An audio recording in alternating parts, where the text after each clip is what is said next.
Welcome back to Libraryish, the podcast where we celebrate all things books, libraries, and literary adventures.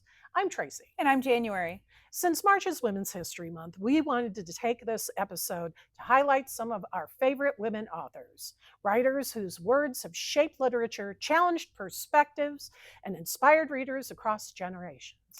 Whether they're writing fiction or nonfiction, thrillers, or deep dives into human nature, these women have made an undeniable impact with their words.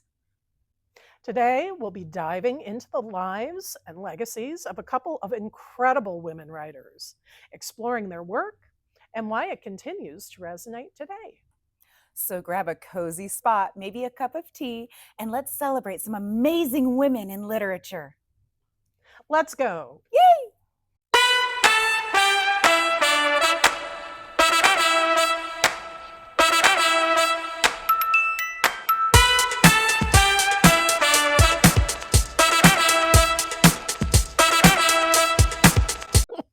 Okay. Oh, we have things to talk about.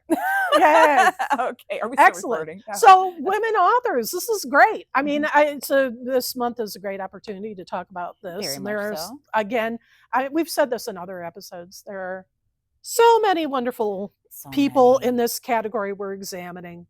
But we've just picked a few of our favorites. Yeah. And honestly, these authors that I picked are my personal favorites. That's and yeah. It's not me going back into history, because there's a lot of very nice authors, very good authors that are women that have made historical contributions, like the woman that wrote Frankenstein. Mary Shelley. Thank That's you. the one I was thinking of too, because I mean, the mother of science fiction. She really I is. mean, it just amazing. And she's delightful, but I did not pick her because she wasn't one of my favorites. Another really good one in history was Jane Austen, but I did not pick her because she wasn't one of my favorites. Right. I thought about Octavia Butler too. Oh, yes. There's just a bunch of amazing authors. There are so many, but I really did just pick two that I personally absolutely love. And we've talked about this in past podcasts. The stuff that I read, the stuff that I enjoy reading, that I will spend days, locked into my room, hidden under my covers, just like, nobody talk to me. I have my flashlight and I have my book and I am book goblin right now. So you must all leave me alone because I am here.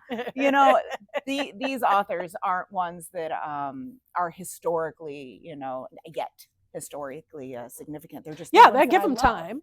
You got to give them a little time. They're current authors. They're currently with us, walking around. Yeah. So they're not historical pillars yet.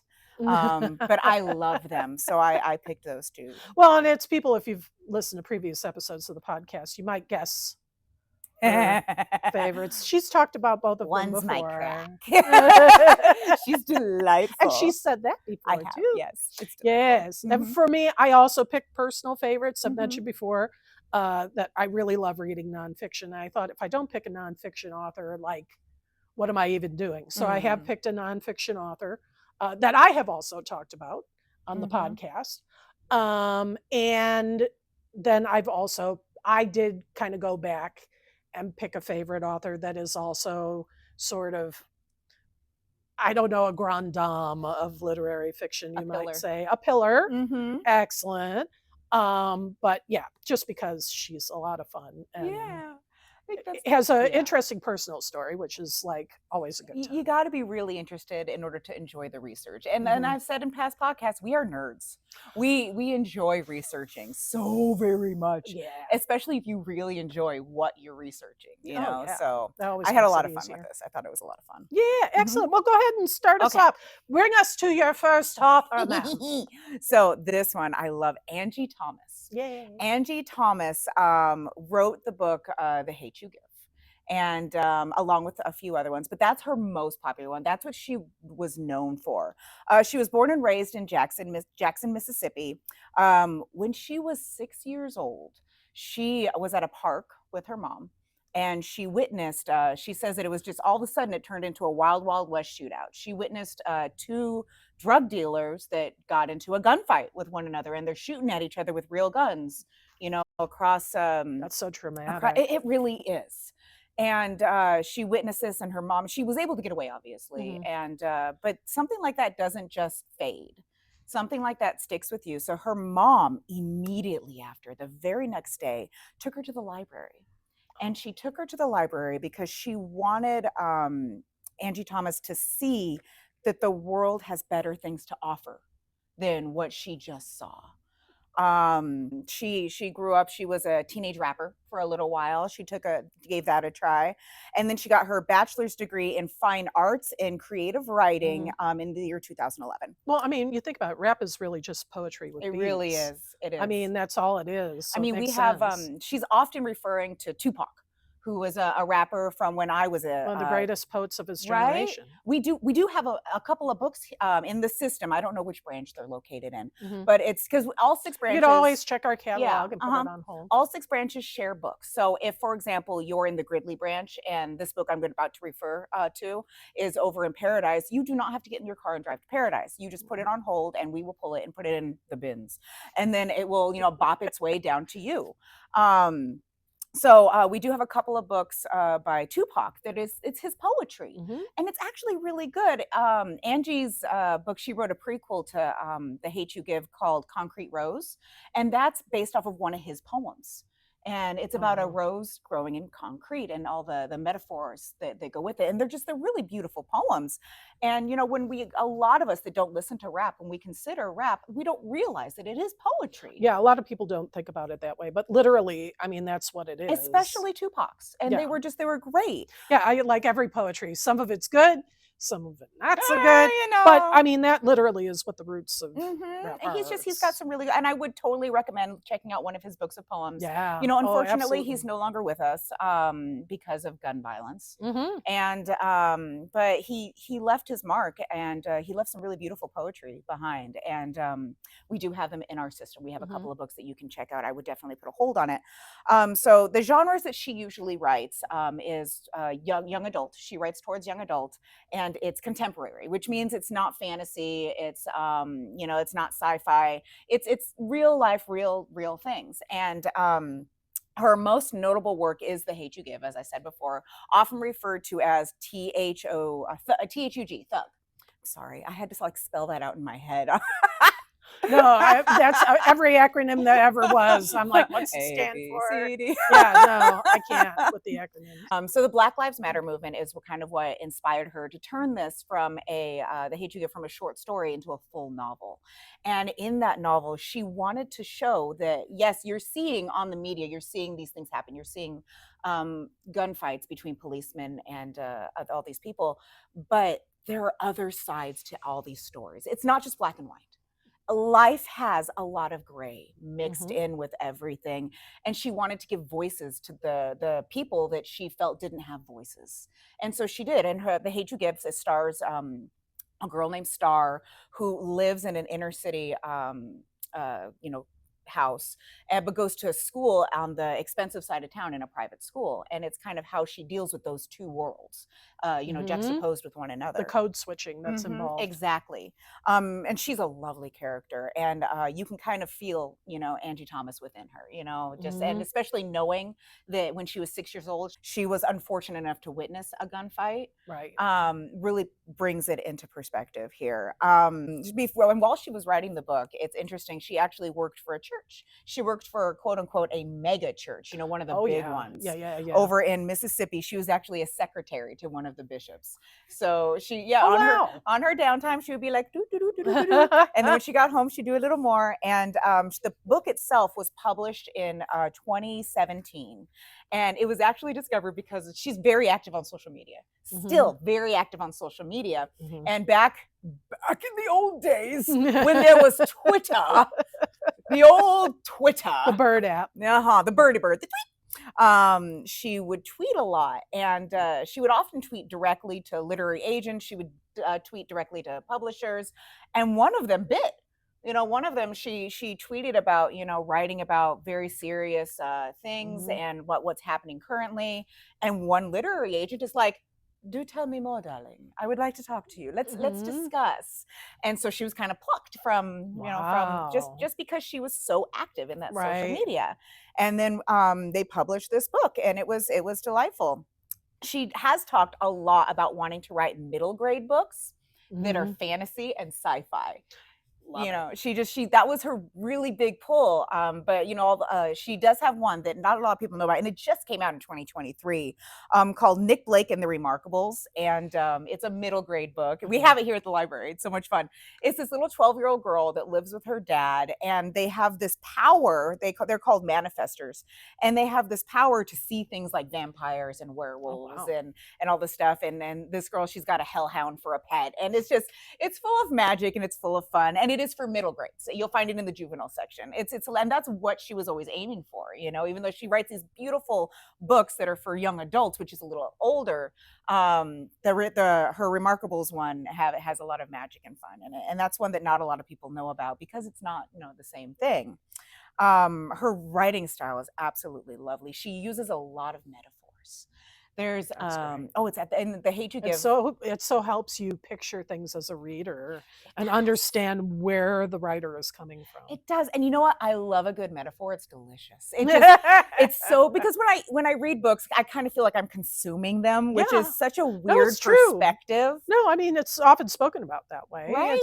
They're delicious. If I was in Hawaii, I'd call them oh no, because they're so delicious, and you're just consuming them. And I love a good metaphor. And she's got this great one where the star in The Hate You Give, her dad's always talking about the kids need to know their roots. The kids need to understand where they come from, where they, so that's why I want to live in this inner city place, because I want the kids to understand where we come from. Well, it turns out, around the end, they do have to move. And he has these rose plants that he's always tending, and he basically transplants them. He gaps them all the way by the roots, picks them up, and moves them to the new house. And then there's a scene where they're watching him plant them. And he's like, that's okay. That's okay that we have to move them, that we have to change their roots. We'll just make sure that they're well tended.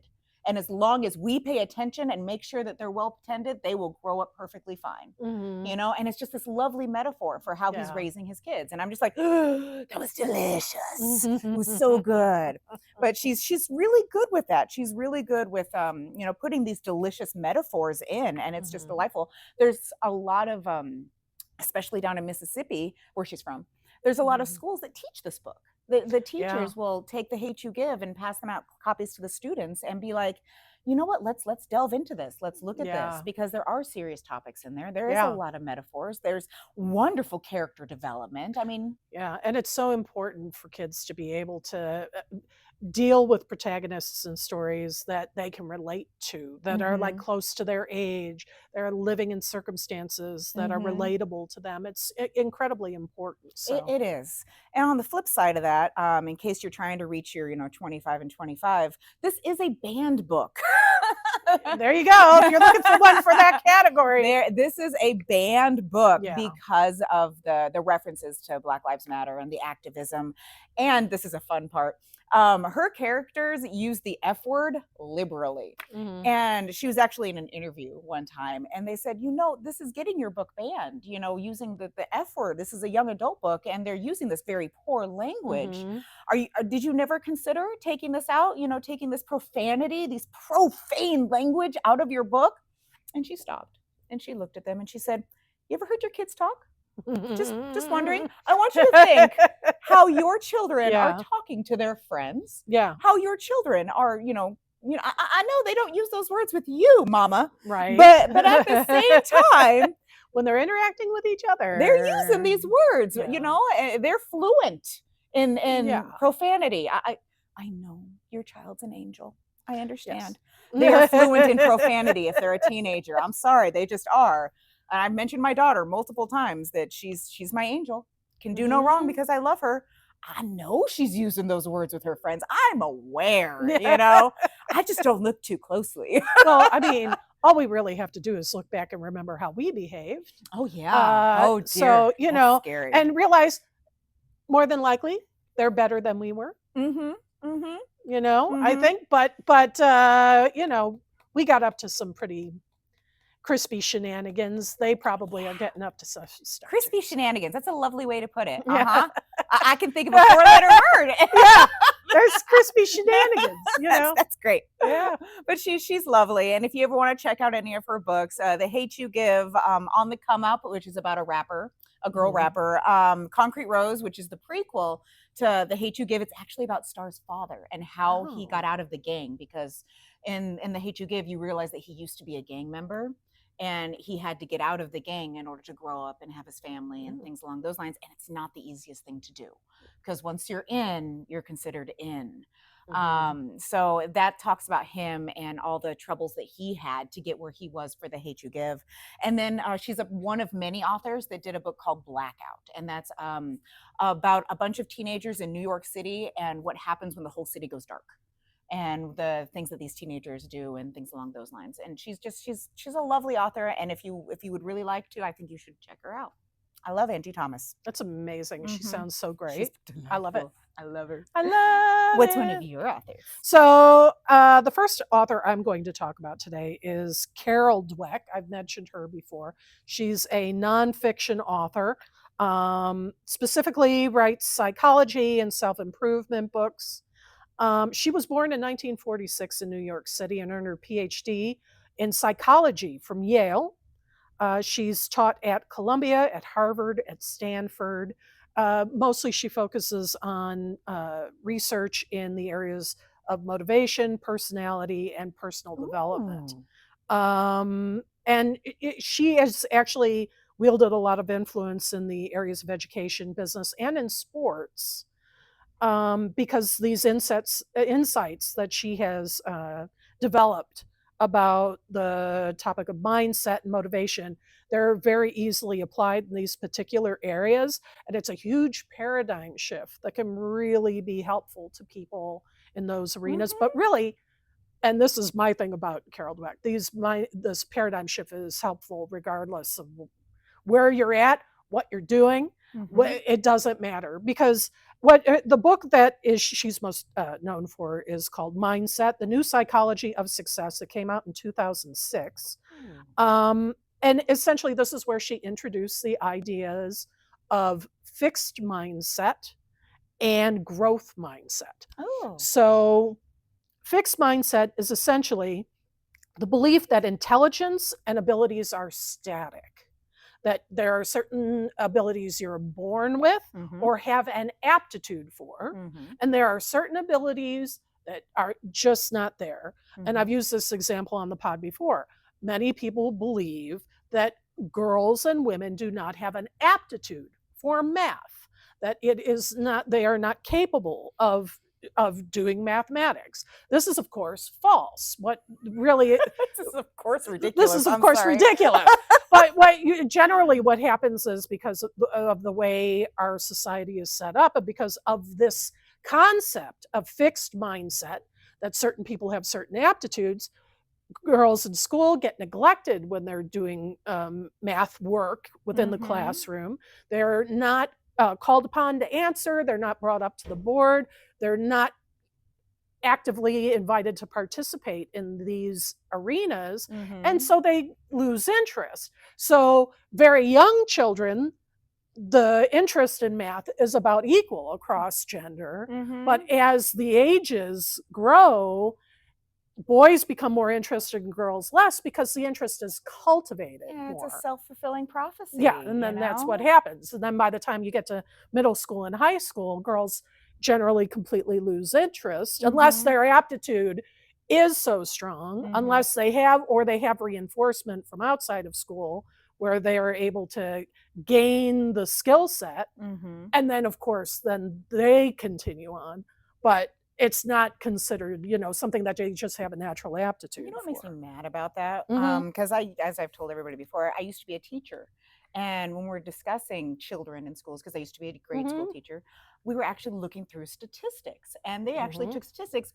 Girls are better at reading. Boys are better at math. Boys are better at computers. Girls are better at art. And I remember looking at that and thinking, that is such bull honky. That is just, who started this study? Yeah. That's cherry picking data right there. Absolutely. I thought you were going to say something else. But I was like, I caught that one. Woo, you sure did. What growth mindset actually is the belief that intelligence and abilities can be developed through effort. part of it was born out of her own experience of not being able to do certain things in school and being steered away from certain things in school. She stated that her own experiences in school, where teachers praised ability rather than effort, are what shaped her interest in studying motivation and intelligence. Through her observations in classrooms, she found that there were certain children that had an aptitude for failure, for failing in a positive direction. They failed up. So what would happen is they would play a game, or they would try to draw something and it wouldn't be successful, and rather than leading with defeat, and rather than saying, oh, I'm just not good at this, what they would do is say, next time I'll be better. Now I know what to do. And what she realized was that people who had this mindset innately would eventually acquire the skills, because they just simply wouldn't stop. They weren't afraid to make the mistake. Right. And they learned from their mistakes. Right. And then continued to attempt, because we all know one of the greatest ways to attain a skill is to continue doing the activity that you're trying to get good at. Practice makes perfect. And how you get to Carnegie Hall? Practice. And that's the truth. It's like, certainly one can be talented, one can have an aptitude, absolutely. But anything that can be learned, that can be achieved, it can be done purely through just sticking to it. The mindset is so important when it comes to accomplishing any task, when it comes to learning something new. And we know this is my second half of my life career. When it comes to learning new things and changing, there are a lot of sort of wives' tales about, teaching an old dog new tricks, and a lot of those fixed mindset thought processes prevent people from really achieving their full potential. And you can achieve your full potential at any age, doesn't matter. Right. And I really feel like that's why I love Carol Dweck, because she talks about how it's possible to do that at any time. It's just about what's going on. All right, what's next on the agenda? The agenda. The agenda. So I've mentioned this before, and I love this author, and I love her series. And she is the creator, the curator, the producer of my crack. This is Sarah J. Maas. Sarah J. Maas is a current writer, and she writes fantasy fiction. She started. I love how much you enjoy her. I do. You're just like, I'm talking about something I love very much. So she started writing when she was 16. Okay, so let's go back before then. So she was adopted by her mom and her dad, and her mom was a Catholic. She came from a Catholic background, and her dad came from a Jewish background, and they raised her together on the Upper West Side of Manhattan. Lovely. I know, right? I know. Dang. Like, come on now. Yeah, just contemplating that for a moment. In the year 2008, she graduated magna cum laude. I did not pronounce that right. No, magna cum laude. There it is, magna cum laude. I don't know why I had the fake British accent on there. It just kind of flowed. British? Okay. Okay, we're running with it. Yeah, all right, exactly. Here we go. You're calling it British? I need my...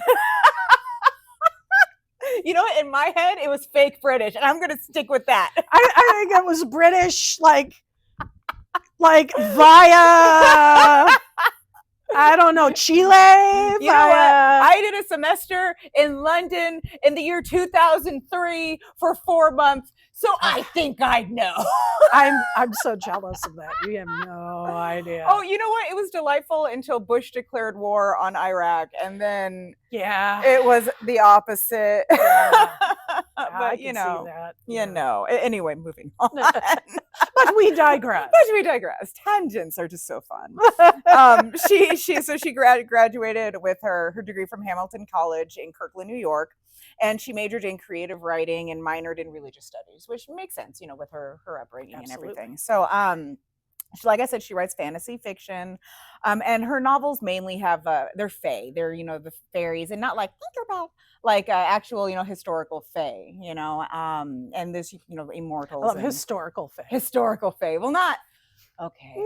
It depends on how far back you go. Well, we're not talking Tolkien. The traditional.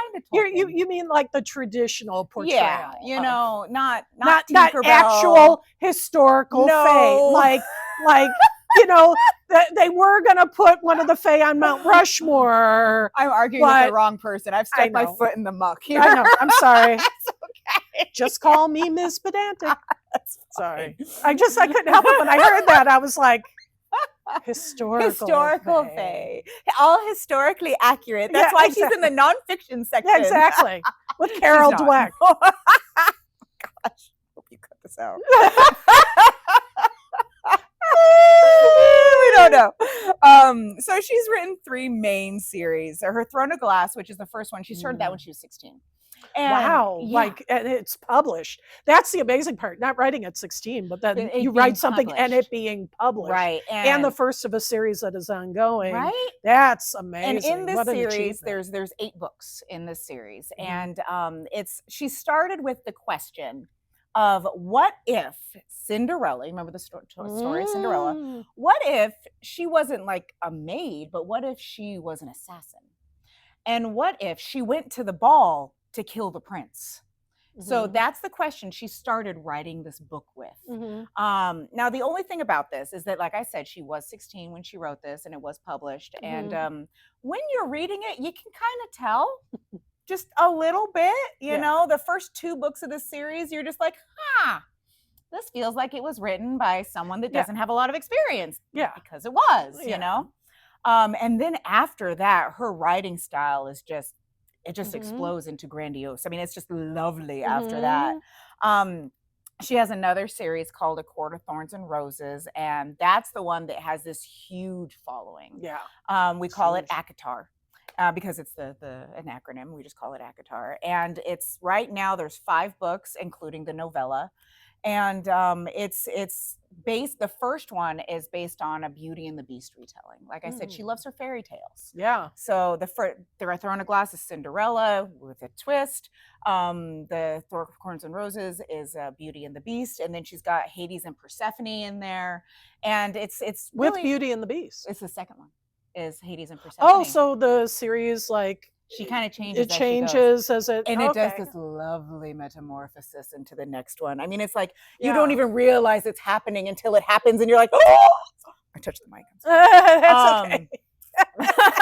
But no, and she does a lot with foreshadowing. When you're reading the first one and, you know, she has these little hints, these little Easter eggs that you don't even catch on until you're in the second book and they're pulling them out again. And you're like, oh, that's what that meant. Let me go back and find, oh, that's what that meant. And it's just, it's a lot of fun. It turns the book into this puzzle, you know, where you're trying to find all the clues and find all the pieces. And she's so good at that. And she's really good at character development, you know, where that's why I love The Court of Thorns and Roses. Her character starts at this very low place. And then throughout the series, this character slowly, you know, grows and blooms. And all her female characters are just, they're very strong characters and they're snarky. And they're very loyal and they're devoted to their cause. And in almost every single one, there's a revolution, like with a lot of young adult novels. Yeah. There's a revolution that has to happen. And that brings us over to the fact that this particular author, for whatever reason, her series always start in young adult and then they move on over to adult because the content gets more and more spicy and more racy and more, you know, and so it kind of migrates. So it really, when you go into a bookstore or you go into a library, even we can't decide where to put Sarah J. Maas. Yeah. There's some branches, like here in Paradise, they're basically all in YA. You go to Chico and they're in sci-fi, adult sci-fi. You go into Oroville and they're in regular adult fiction, you know, and it's just, we can't quite find a home for this particular author because her characters, and in a bookstore, you usually find her in young adult. Her characters start out as like 17, 18, 19 years old. So a lot of people are like, oh, that's obviously young adult. But then as the series goes on, these characters are doing adult things. Grow into their age. And so, which is, I mean, when you consider that she, you know, is writing something and her readers are going to get older as they're reading this, as they're reading these series, it kind of makes sense that the characters are growing with the readers. These just grow into another. Well, they grow into more adult Mm-hmm. issues and things like that, which so are the readers. Very much so. So it makes sense, you know. I mean, I recognize people read books super fast these days. So like, you know, that your 18-year-old is on that third book that went from, you know, the character goes from 18 to 23, 25. But it's not that it's super fast. It's more reality is poopy. I want to go into my fairy world under my blankets and don't bother me. All I want to do is read. Yes. And it's got her books have such big followings that they actually, Hulu was going to turn it into a television show. And she, you know, she was involved in that and everything. And then all of a sudden it just kind of like, we changed our mind. So all us fans are like, but you know, it's, there's a lot of us too. There's a lot of us fans. And the nice thing about Sarah J. Maas is that she loves interacting with her fans. Oh, that's great. You know, she goes to these book signings and they'll share secret inside jokes, like if you know, you know, kind of jokes that are just too racy for me to talk about.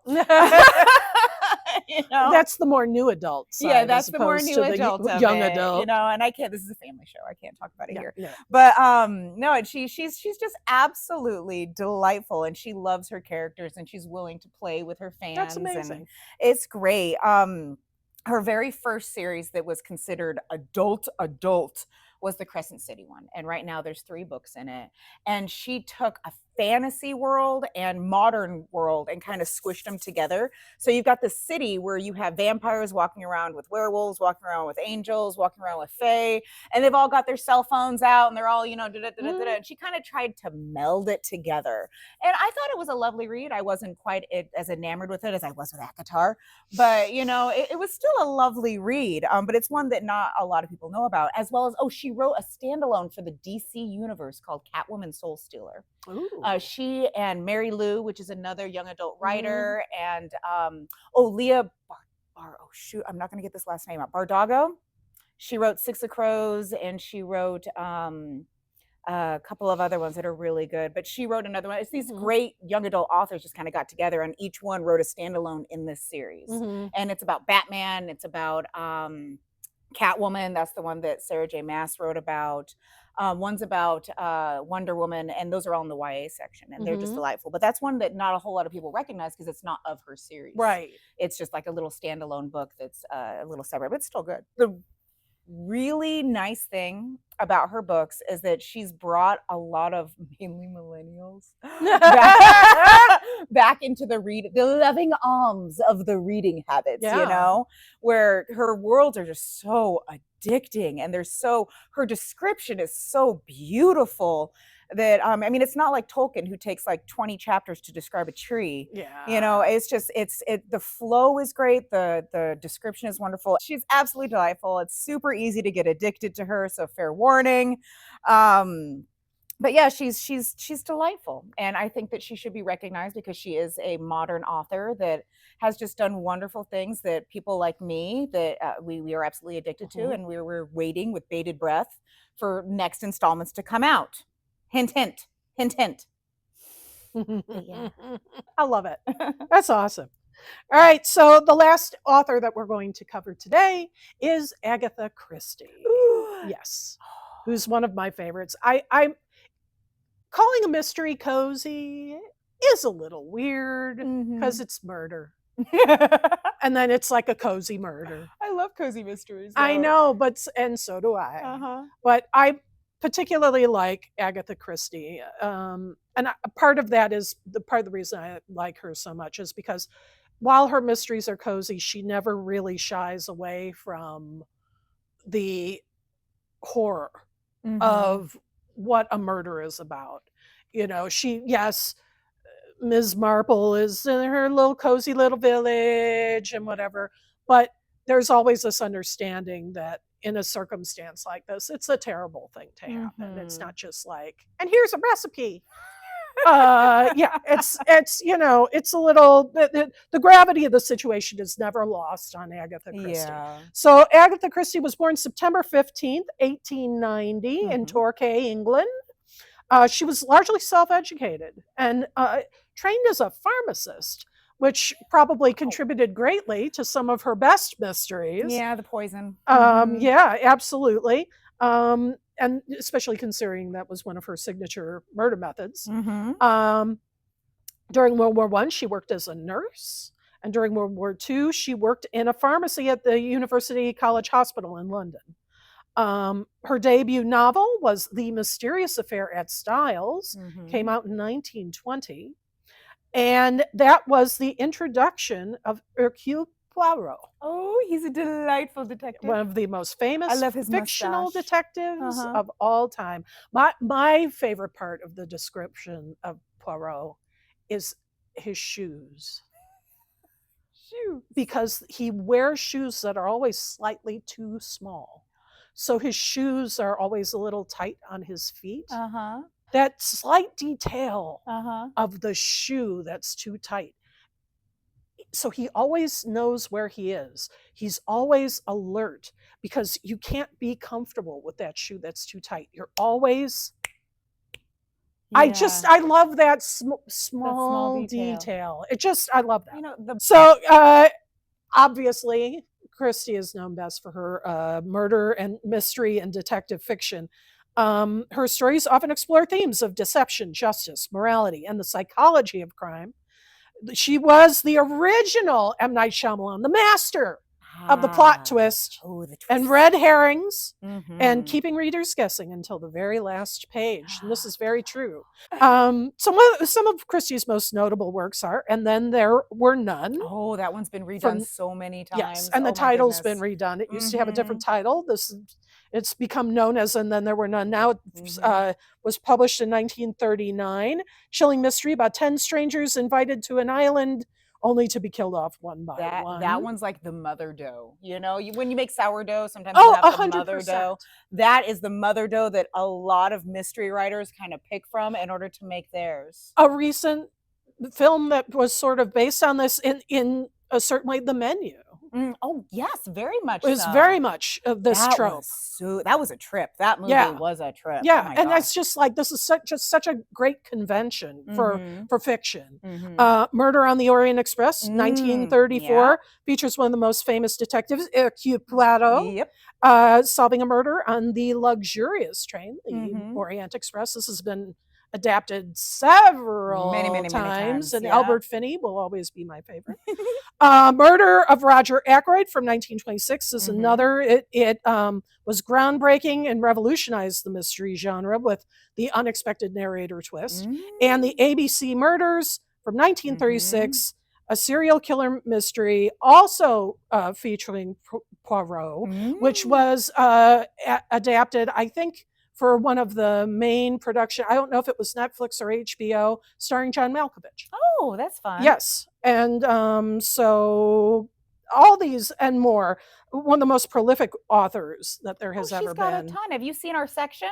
Oh my gosh, go into any one of our branches and we just have walls full of Agatha Christie. It is delightful. Which is lovely for binging because they're very accessible. They're very easy reads, but like first page to last page, full of content. But once you start, potato chips, you can't have just one. She is considered the best-selling novelist of all time with over 2 billion copies of books sold worldwide, and she's been translated into more languages than any other author apart from the Bible and Shakespeare.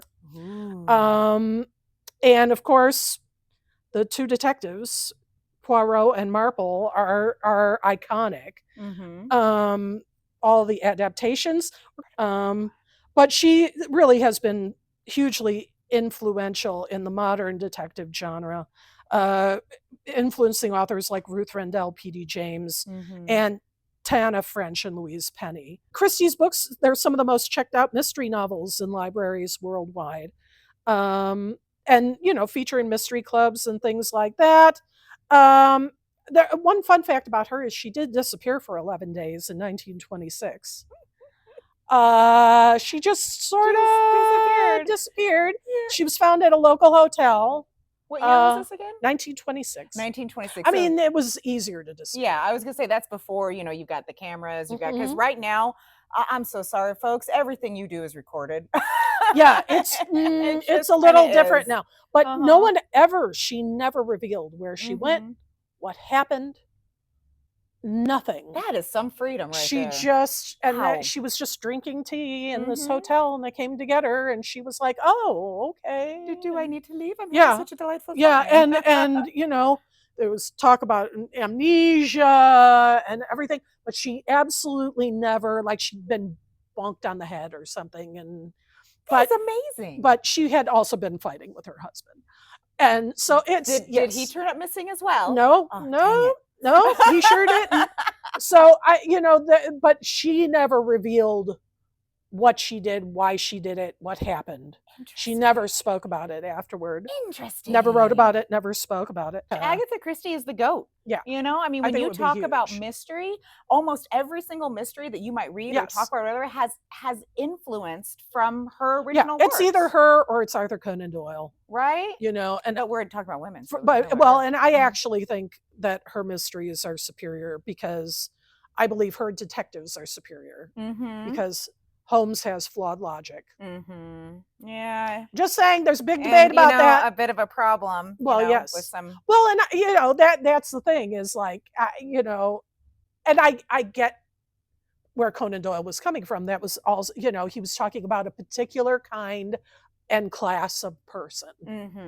But I just think that the work is better. Like, and I love Conan Doyle, and I love reading Holmes, but really Marple and Poirot are just so good. And what's interesting about Christie is Marple and Poirot novels aren't the same. They're not interchangeable. It's not like, oh, it's just like she put a pair of pants and a mustache on Miss Marple, and then we're going, and it's just really the weirdest image that popped in my head. With it's that really one. the same. It's really the same author. It's in the same voice. It's in the same. They are distinctly different kinds of mystery novels, and both of them have their own merits, and that's part of why it's so easy to get hooked on reading Christie, is because you'll start somewhere and you just keep picking up that thread, but it's always new. You're never just stuck reading the same old thing. It's never the only thing that's predictable about it is the quality of the work you're getting, not necessarily like the conventions that she uses to get to where she wants to go. And that's what I appreciate about her work, is that it's just wonderful to read. So highly recommend. The authors we talked about today are just a few of the examples of the many women who have left their mark on literature. Their stories and ideas continue to shape the way we read, think, and engage with the world, just like so many women writers before and after them. And of course, we'd love to hear from you. Who are your favorite women authors? Let us know in the comments. Or stop by your local Butte County Library branch to check out books by women who've made literary history. Thanks for hanging out with us for the special Women's History Month episode. If you enjoyed today's discussion, don't forget to subscribe, share, and join us next time on Library-ish. Thanks for joining us. Bye. Bye.